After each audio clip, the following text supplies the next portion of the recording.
L'esprit du preux. Le 30 août 2020 TC5. Il y a eu une voix, ou une pensée des Ishbert disant. Comme si ce pays s'appelait Israël. Ce pays s'appelle Israël. Alors est-ce que ce pays a un rapport avec moi, le frère Rehoboth, et le frère Josu? Il y avait cette pensée en moi. Alors, bien et sœurs, ce pays est vraiment Israël. Frère Nali Ushbo, frère Josu, sont les 12 toiles spirituelles du pays. C'était donc bien eux. Maintenant, nous découvrons que c'est aussi d'autres frères. Tous sont Israël. Recevant le royaume avec les fils d'Israël. Oh.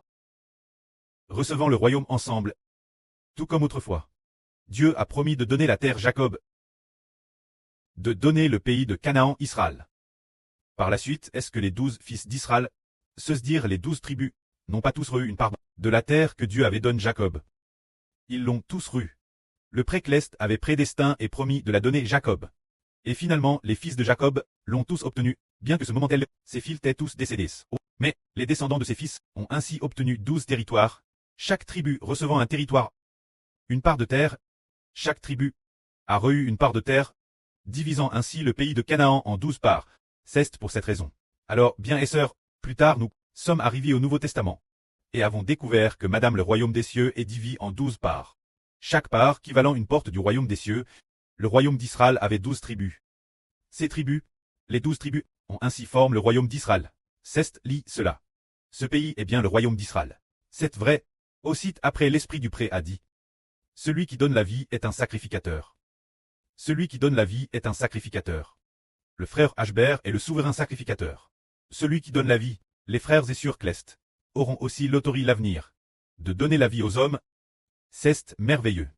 On n'a jamais entendu parler des sacrificateurs de l'Ancien Testament donnant la vie. On a seulement entendu dire qu'ils faisaient l'expiation pour les hommes. Les sacrificateurs du Nouveau Testament doivent donner la vie, faire l'expiation pour les hommes. Et c'est par leur propre vie qu'ils font l'expiation. En mourant eux-mêmes pour le peuple. On a, après très mort, et après très ressuscité, Dieu a dit, oh, puisque tu es mort pour eux, alors, la vie est pose en toi, afin qu'ils aient la vie par toi. C'est ainsi que nous, ses enfants, sommes devenus nobles par cela. Juste après le pré a dit. Le Saint-Esprit a dit. L'avenir, quand le royaume de Dieu sera persécuté, la persécution du frère Josu sera très grande. Il a te dit clairement. Frère Josu, la persécution que tu subiras à l'avenir sera grande. Il l'a dit plusieurs reprises. Une fois il a te mentionné, une chanson appelle la chanson des chânes. Intitule Chanes, qui signifie très lit par des chânes. Alors la sœur Agneau a voulu chanter cette chanson. Pour méditer sur la foi du frère Josu. Le frère Ashbert a dit, cette chanson, le nom Chanes, et si on changeait de nom? Souffrir pour l'évangile ou souffrir pour le Seigneur? Quelle bénédiction! On a juste chanté le titre de la chanson. Alors nous comprenons tous que le frère Josu l'avenir passera certainement par de grandes preuves. Mais le précleste a aussi dit, qu'après l'épreuve, il sera grandement difficile. Que la gloire soit rendue au prêtre et au Seigneur. Amen.